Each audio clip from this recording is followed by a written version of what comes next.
Wenn du das jetzt hier verstehst, was ich dir heute erzähle über Liquidity Mining, dann kannst du daraus sehr, sehr viel Profit machen und kannst Liquidity Mining für dich nutzen, indem du dir den Risiken bewusst sind und indem du verstehst, nicht erst einmal, wie das Ganze funktioniert, warum das Ganze so interessant ist, sondern wie du das Ganze letztendlich auch praktisch umsetzen kannst. Bleib dabei, schau dir das Video bis zum Ende an, like, abonniere und schreib mir gerne in die Kommentare rein, wenn du irgendwelche Fragen hast, beziehungsweise melde dich bei mir per WhatsApp, damit ich dir dabei helfen kann, wie du Liquidity Mining und das alles selber auch perfekt umsetzen kannst. Hier haben wir einen Artikel von Bitcoin Echo, wo sie über Liquidity Mining schreiben. Ja, so. Und hier heißt es erstmal Liquidity Mining. Was ist das denn überhaupt? Liquidity heißt im Deutschen Liquidität. Ja, indem wir Liquidität geben, meinen wir, also holen wir uns sozusagen Geld bzw. Gebühren. Ja, so, das heißt, was steckt hier letztendlich hinter? Liquidity Mining findet auf dezentralen Handelsplätzen, auf einer dezentralen Börse, kurz DEX, Uniswap, Cake, PancakeSwap, ja, oder eben PulseX statt.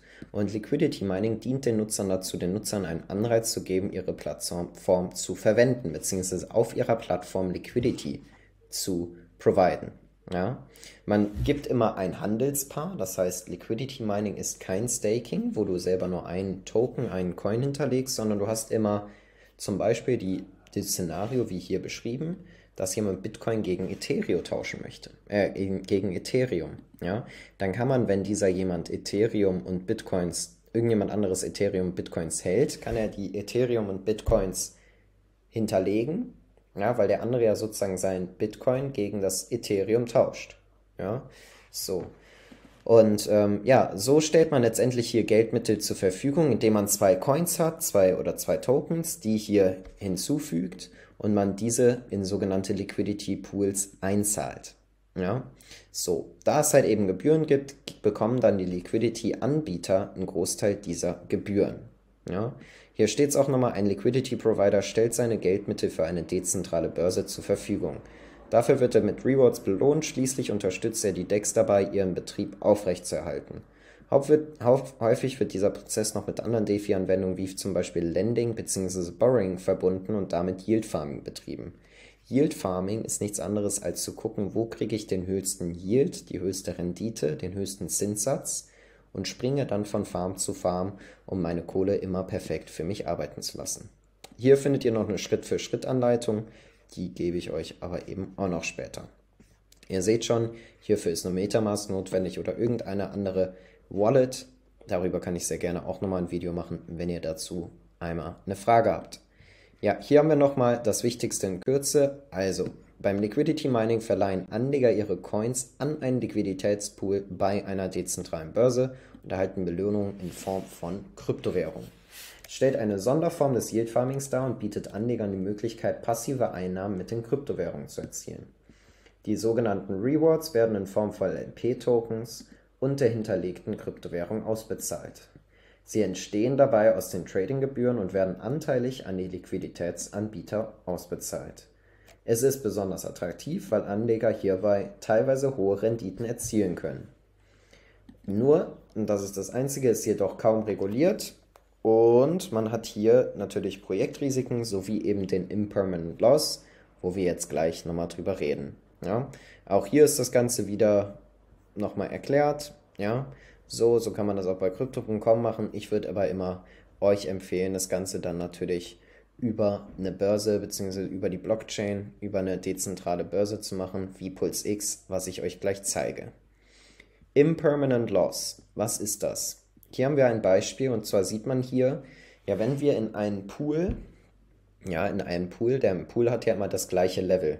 Stellt euch das vor wie so ein Swimmingpool, ja, wo wir den Swimmingpool in zwei Hälften aufgeteilt haben. So, das Wasser hat dasselbe Level, das heißt hier in der Mitte ist eine Wand. Steigt jetzt also und die Ränder vom Pool sind noch viel, viel höher. Wir stecken in diesen Pool jetzt $500 von BUSD rein, der immer beim Dollar bleibt, und BNB auch $500. Dementsprechend sind die erstmal auf demselben Level. Jetzt kann BUSD vom Wert her oder sollte es nicht wirklich schwanken, aber BNB kann vom Wert her steigen. Wenn also der Wasserpegel steigt, aber die Wand ist ja nur so hoch, ja, dann muss die Wand ja also auch mitsteigen, damit beziehungsweise das Wasser wird ja rübergehen und es wird immer auf einem gleichen Level sein. Ja? Das heißt, ihr seht das hier, wir starten mit 1000 $ und die BNB, die um 11,11, die um 5 $ gestiegen sind, ja, die werden letztendlich benutzt, um BUSD nachzukaufen, damit dieser Pool sich wieder ausgleicht. Ja, so hat man am Ende immer mehr von dem Coin, von dem Token, der weniger wert ist. Ja, weil wenn BNB vom Wert her steigt, kriegst du mehr BUSD.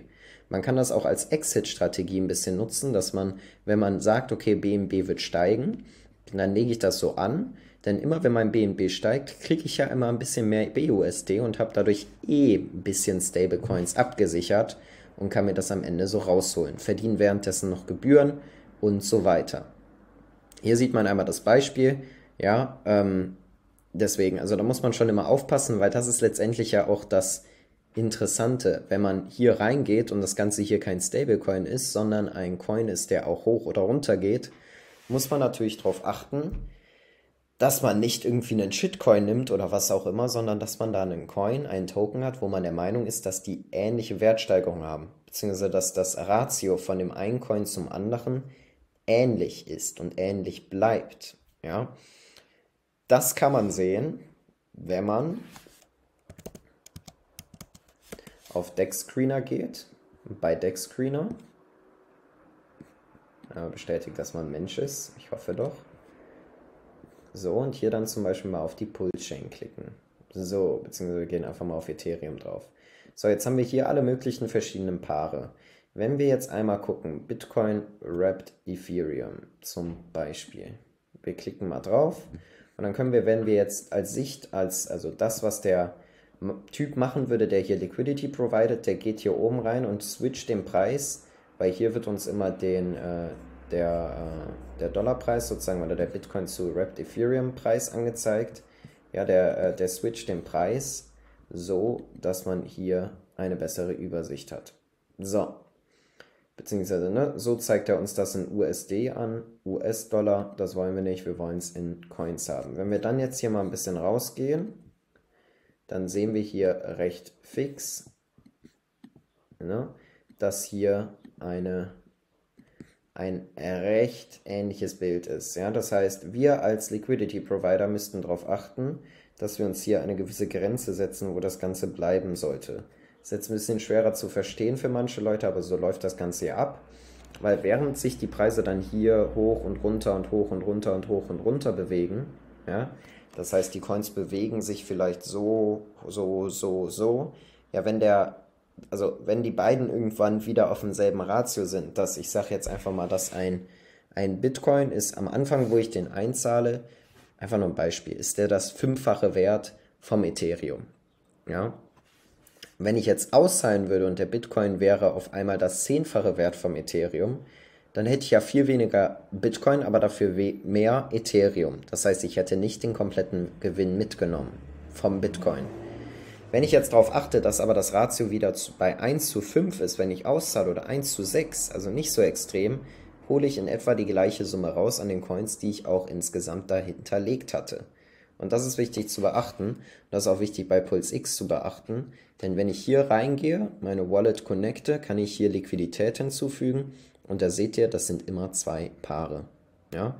So, dann seht ihr auch hier, wenn ich hier oben jetzt zum Beispiel 1 Million als Beispiel eingebe, habe ich hier $137 und hier $137. Sehe hier, wie viel Prozent ich vom Pool habe und kann hier, wenn ich hier auf diese 3 Punkte klicke, kann ich schauen, aha, was haben wir denn hier für Pools, für Liquidity Pools. Ja, das lädt jetzt kurz. Und kann dann halt eben zum Beispiel gucken, okay, PulseX Wrap Pools, klicken wir doch mal drauf. Diese Anzahl an Fees wurden hier ausgeschüttet, die letzten 24 Stunden. Aufs Jahr gesehen wäre das aktuell 10% Rendite.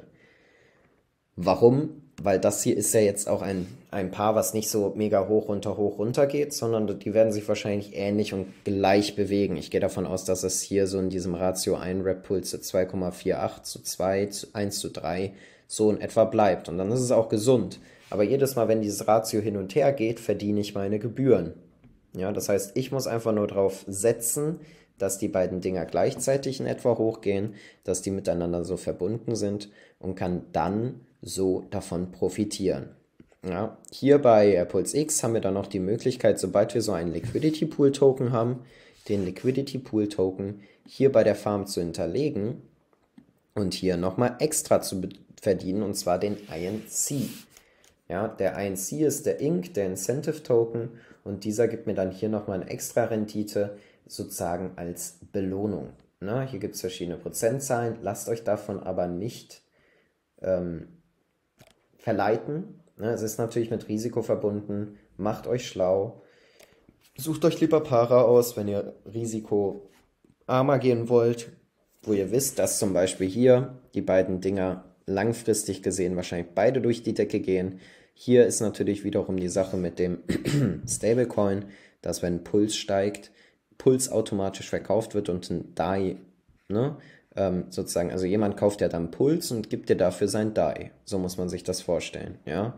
Hier kauft jemand deinen Puls und gibt dir dafür sein Ethereum, ne? Oder jemand verkauft dir Ethereum und gibt dir dafür und du gibst ihm dafür dein Puls. So muss man sich das vorstellen. Ich hoffe, das war verständlich. Wir können auch gerne nochmal ein Video dazu machen. Das Interessante jetzt hier bei Puls X war, dass wir eine Version 2 haben,